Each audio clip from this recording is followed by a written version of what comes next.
Hello, my name's Jake. I'm 22 and I just started working at a logistics company about a month ago. It's not a dream job or anything. I'm not even sure what my dream job is, but it pays all right and I needed something steady. Life hasn't exactly been exciting lately, and I guess I was just drifting through the usual routine: wake up, work, sleep, repeat.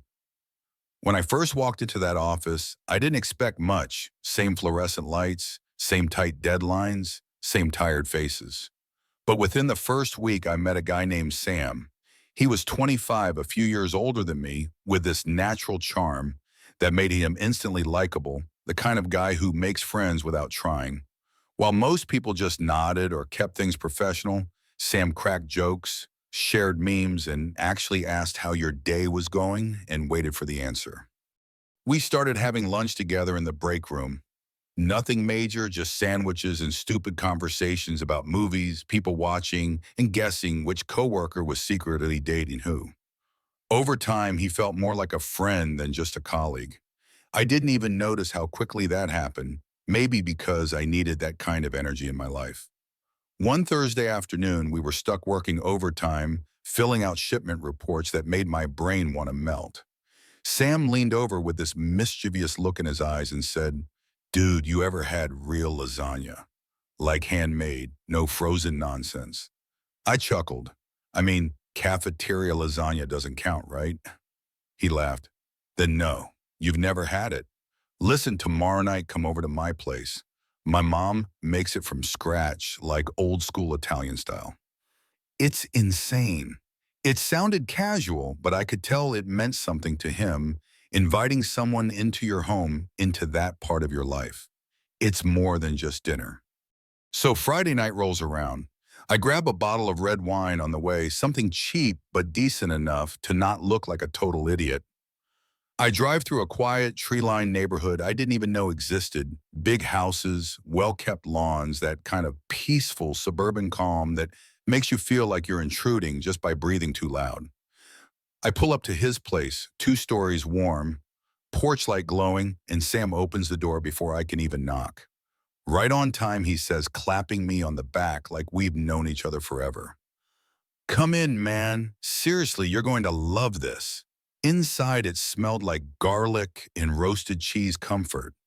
He showed me the dining room, and before I could even sit, I heard footsteps from the kitchen. That's when I saw her, his mom, Mrs. Bennett, or Eli as I'd come to know her. She wasn't what I expected at all. No apron, no tired eyes, no mom vibes. She had this energy to her, elegant calm, like someone who had seen the world and didn't need to prove anything to anyone anymore. Her dress was simple, but she wore it like it was made for her. Her dark blonde hair was pulled back neatly, and when she looked at me, really looked at me, it was like she already knew things I hadn't even figured out about myself yet. "Jake, right?" she said, stepping forward with a small but confident smile. Her voice was low and smooth, like warm coffee on a cold morning. "Sam's mentioned you." I smiled awkwardly. "All good things, I hope." She tilted her head just slightly, her eyes locking onto mine. "Depends what you mean by good." That moment stuck with me. There was something in her tone, not flirtation, not sarcasm, just mystery. Dinner was unreal. Sam talked the whole time, telling stories from when he was a kid, cracking jokes at his own expense, and hyping up his mom's cooking like it was sacred. I laughed more that evening than I had in weeks. But between the stories, the food, and the wine, I kept noticing Eli, the way she glanced at me when I wasn't speaking, the way her fingers lingered on the rim of her glass, her calmer voice. Once or twice, our eyes met just a second too long.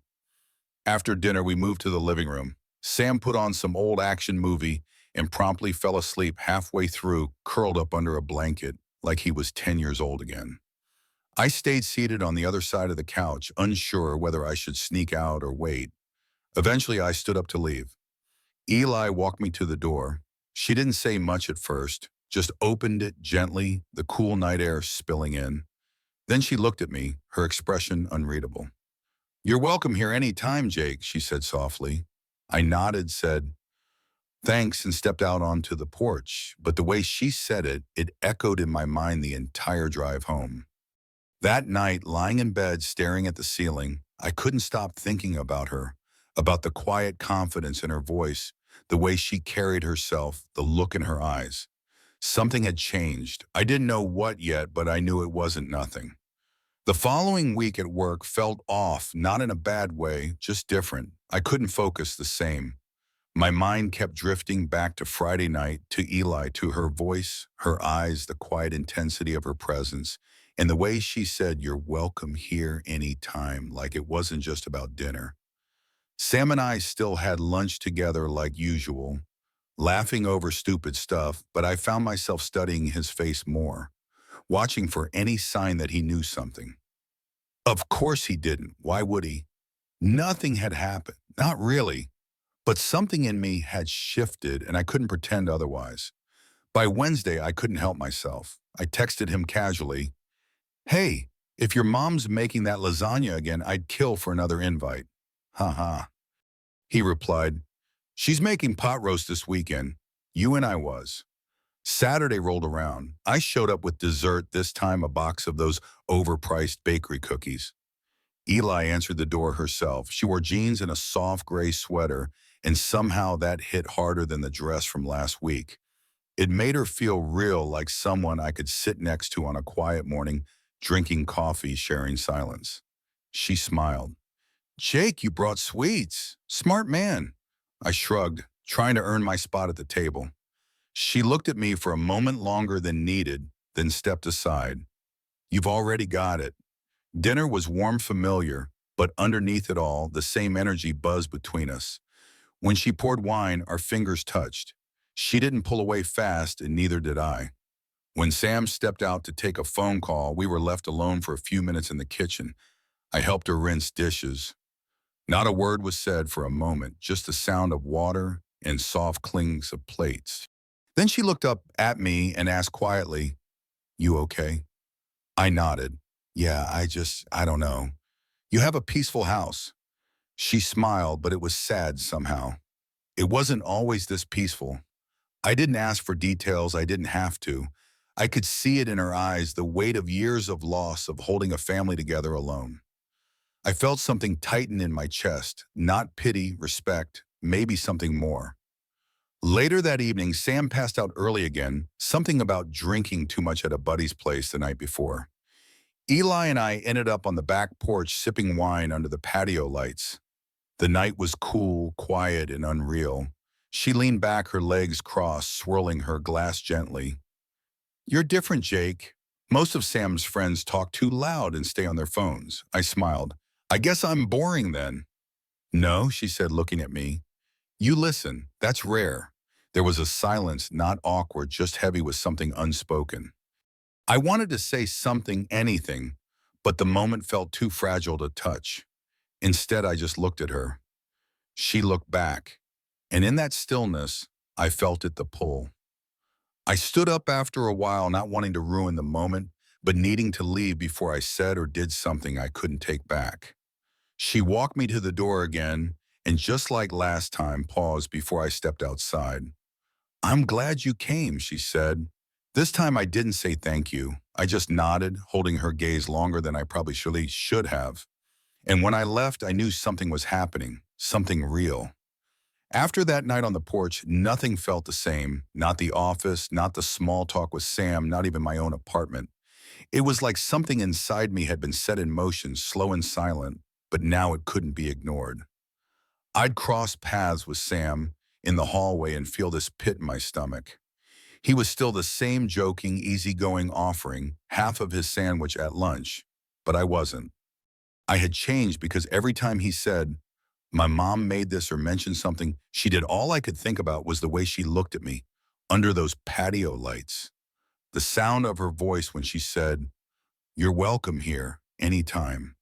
It hadn't just been polite hospitality. I knew it now. I could feel it in my chest like a drum beat. So when Sam said he was going to be out of town for the weekend, some concert with college friends, I nodded like it didn't matter. Nice man. Hope it's a good one. Inside, my heart dropped straight into my stomach. That night, I couldn't sleep. I lay there staring at the ceiling, turning it over in my head like a coin I couldn't stop flipping. Should I text her? Should I go? Should I just let this die? And then I grabbed my phone. Jake. Hey, just wanted to say thanks again for last weekend. Dinner was amazing. I waited. My screen stayed dark for a bit. Then Eli. You're very welcome, Jake. I enjoyed our conversation. I stared at her reply longer than I should have. Then I typed pause, deleted, typed again. Jake, would it be too weird if I stopped by tomorrow? Three dots appeared, disappeared, reappeared. Eli, not weird at all. Come by around 5, I'll make tea. I locked my phone and sat there, palms sweating. That whole night I didn't sleep. The next day crawled. I tried reading, walking, even cleaning my kitchen, anything to distract myself. But I was already in the car, hands gripping the steering wheel too tight. Her house looked the same as before, warm, inviting. I walked up to the door, heart thudding like I was about to commit a crime. And in a way, maybe I was, at least that's how it felt. Eli opened the door and everything stopped. She was in a soft gray sweater, jeans, barefoot. Her hair fell around her shoulders like it was meant to be that way. Nothing fancy, nothing done up. And somehow that made her more beautiful than ever. Hey, she said softly, right on time. Inside, the house smelled like cinnamon and something herbal. She lit a candle, or maybe she just always had that scent floating around. I wasn't sure. I couldn't focus on anything but the way her presence filled the room. We sat in the kitchen, tea steamed between us untouched. We talked about little things, movies, old books, how autumn was finally showing its face. Her voice was gentle, calm, but there was a current under her words. I could feel it. At one point, I said something dumb about how I never got into tea until recently, and she laughed a real laugh, eyes squinting slightly, as she reached across the table and touched my wrist. That single moment burned like fire. She didn't pull away quickly. Neither did I. Our hands didn't even really move. We just sat there, locked in some invisible thread that had been growing between us for weeks. I think about you, I said suddenly, my voice cracking slightly, a lot more than I probably should. I didn't plan to say it, but I wasn't sorry. Eli didn't act surprised. She just looked at me, hands now folded in her lap. Her eyes were calm, but something flickered behind them. I've noticed, she said, and I'd be lying if I said I hadn't thought about it too. The silence stretched. The clock ticked somewhere behind us. A car drove by outside, and then almost without meaning to, I leaned in. She didn't stop me. Our lips met, quiet, slow, careful. It wasn't reckless. It wasn't rushed. It was something else, something real. When we finally pulled away, she rested her forehead against mine. We have to be careful, she whispered. I know, I said, and I meant it, but I also knew I'd do it again. Whatever line we just crossed, there was no going back. The kiss changed everything. I knew it the second I got home that night. I couldn't eat, couldn't sleep. I sat in my apartment in the dark, going over every second of what happened. Her lips, her hands, her voice whispering, we have to be careful. That line replayed in my mind over and over. We have to be careful. But careful turned out to be more difficult than I thought. I told myself we'd pull back, that maybe it was just one moment, a perfect, impulsive moment that didn't need to turn into anything more. But I was back at her house. Sam was still out of town. Eli had texted me, Eli, if you're around, the kettle's on. I read it a dozen times before replying. Jake, on my way. That night was different. We didn't kiss. We didn't touch. We just talked for hours about everything, her late husband, how she'd been alone for 7 years, about how the house felt too quiet sometimes, how the only people who ever truly saw her as her, not someone's mom or someone's wife, were people who barely knew her. And that's when she looked at me and said, I feel like I know you more than people I've known for decades. I don't know how long we sat in that stillness, maybe a minute, maybe an hour, but I knew then we weren't going to be able to undo this. The following weekend, Sam was back. We grabbed drinks like nothing was different. I pretended everything was fine.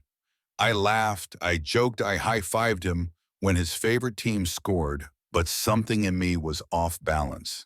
I felt like I was cheating on him. even though I hadn't technically done anything wrong, not in the conventional sense. But emotionally, yeah, I'd crossed every line. The next few weeks were a blur. I started coming by when I knew Sam was at work or out with friends. Once Eli even messaged me while Sam was upstairs asleep. Eli, he's napping. If you're close, just come through the back door. My heart pounded so hard when I read that I thought I might actually pass out, but I went. For the next 40 minutes, we sat on the back porch again, sharing tea and whispers. I held her hand under the table. She kissed me once quickly before I left through the back gate.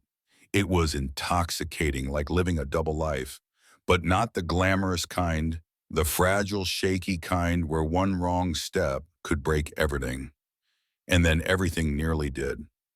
It was a Sunday afternoon. I stopped by to drop off a book Eli had mentioned weeks ago. Sam was out running errands, but he came home early. I was in the kitchen with Eli. We weren't doing anything, just talking, but our body language must have said more than words ever could. Sam walked in, saw us standing a little too close, and froze. Hey, he said, his voice light, but with something clipped underneath it. Didn't know you were here, Jake. I cleared my throat. Yeah, just dropping off that book I told you about. He looked at me, then at his mom. Cool. Well, I'm starving. You guys eat yet? The rest of that hour was excruciating. Forced smiles, half-finished sentences. Eli looked pale. I could feel her shaking slightly beside me, even though her face was composed. When I left, I knew it wasn't over. Sam had seen something he just didn't know exactly what. That night, I got a text from him, Sam. Hey, can I ask you something? I stared at my phone for a solid 5 minutes before replying. Jake, yeah, what's up? Sam, are you into my mom or something? My stomach dropped. I typed deleted. Typed again, then finally sent Jake. Why would you ask that? He replied almost immediately. Sam, you look at her different. I noticed it last time. Just be straight with me. I stared at the screen. My hands were numb. I didn't reply, not that night. The next day at work, he acted like nothing happened. Either he decided to ignore it or he was waiting for me to bring it up, but I didn't, and neither did he. I told Eli everything that night. She was quiet, calm, and she said something that surprised me. If he ever confronts us again, we'll tell the truth. We're not doing anything wrong, Jake. I looked at her stunned. Aren't we? She reached across the table, took my hand in hers. We're adults. We're not hurting anyone. The only reason it feels wrong is because we've convinced ourselves it is. I wanted to believe her. I did believe her, but that didn't make it easier. A few days later, something happened that I didn't expect. Sam called in sick to work. I checked on him after my shift just to be polite. When I got to their house, Eli answered the door surprised. He's in his room, she whispered. I walked in, knocked softly. He was sitting on his bed, scrolling his phone. When he saw me, he nodded, but his face was cold. Hey, I said, hey. I stood there for a second, then sat in the chair by his desk. You good? He shrugged. I don't know. Just tired. There was a long pause. Then he looked right at me. You still seen to her when I'm not around. I didn't speak. He nodded slowly. I thought so. And then to my surprise, he didn't yell, didn't throw a punch. He just stood up, walked to the door, and said, do whatever you want, man. I just can't be around for it. He left the room, and just like that, the wall cracked. That night, Eli and I sat on the couch in silence. The TV played some rerun in the background, but we didn't watch. He knows, I said quietly. She nodded. I thought he might. I leaned my head back, eyes closed. What now? She reached over, took my hand in hers.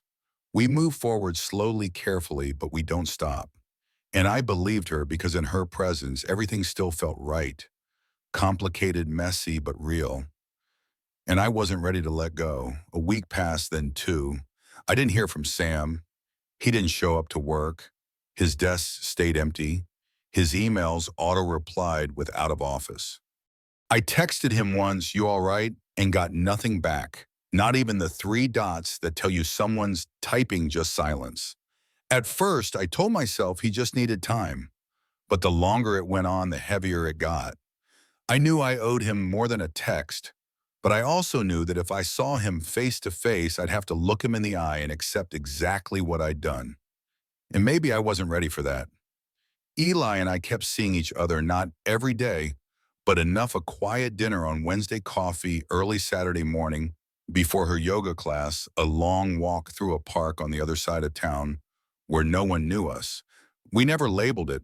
She didn't call me her boyfriend. I didn't ask her to. It was just us, like something we had built in secret and both agreed to protect.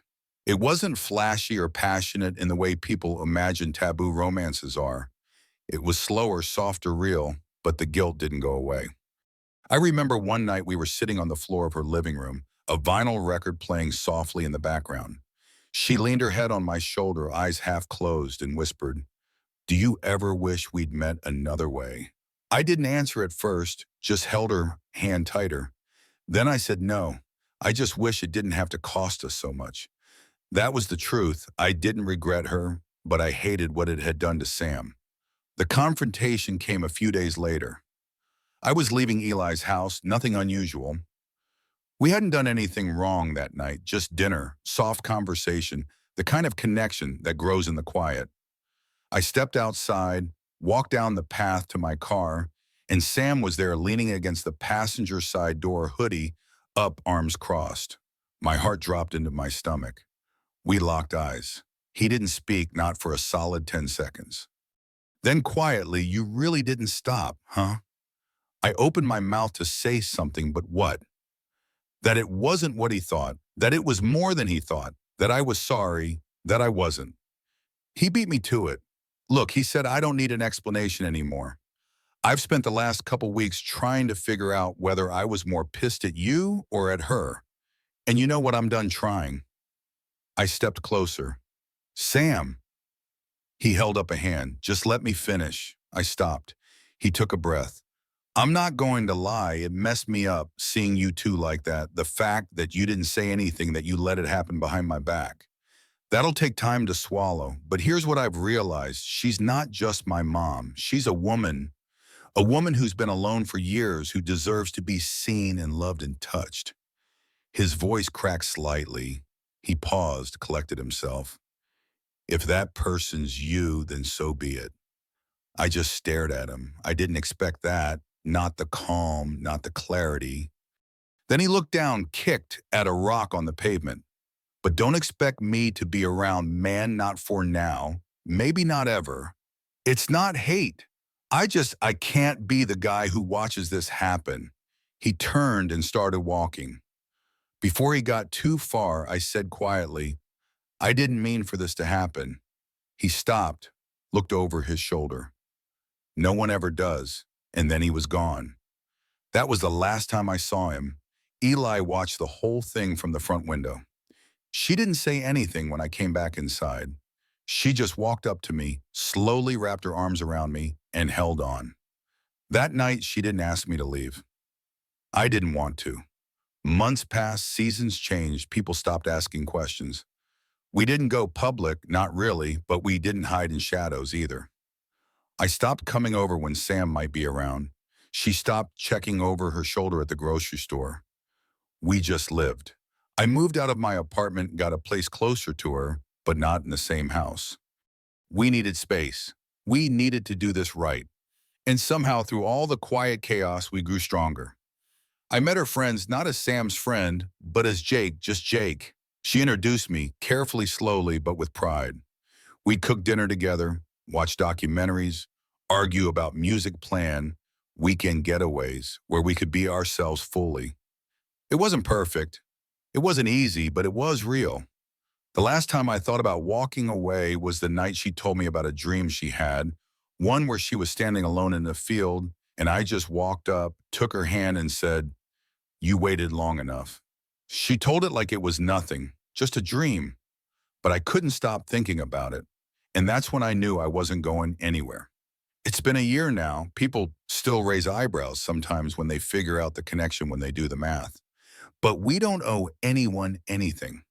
We chose this. And even though it came at a cost, one I still carry, I know we're where we're supposed to be. Sometimes late at night when I'm lying beside her and she's fast asleep, I think about that first dinner, how one simple invite changed everything. He introduced me to his mom, but I never expected it would lead to this. The story of Jake and Eli offers a profound life lesson about the delicate balance between following our hearts and respecting the relationships that shape us. Their unexpected connections, sparked by a simple dinner, evolved into a deep, undeniable bond that challenged societal norms and personal loyalties. Jake's struggle with his feelings for Eli, his friend's mother, and the eventual loss of his friendship with Sam teach us that love can come at a steep cost, requiring courage to embrace and wisdom to navigate. Eli's vulnerability and Jake's willingness to see her as more than a role reveal the power of authentic human connection. Yet Sam's pain underscores the importance of considering the impact of our choices on others. This emotional journey reminds us to approach love with honesty and care, acknowledging that even the most meaningful relationships can carry consequences that ripple beyond ourselves. It's a heartfelt call to cherish those rare moments of connection while remaining mindful of the boundaries that protect the people we hold dear. Please share your thoughts in the comments. Have you ever faced a choice where love clashed with loyalty? Your stories inspire and unite our community. If this tale stirred your heart, hit that like button, subscribe, and ring the notification bell to join our journey of raw emotional storytelling. Let's keep exploring life's complex lessons together.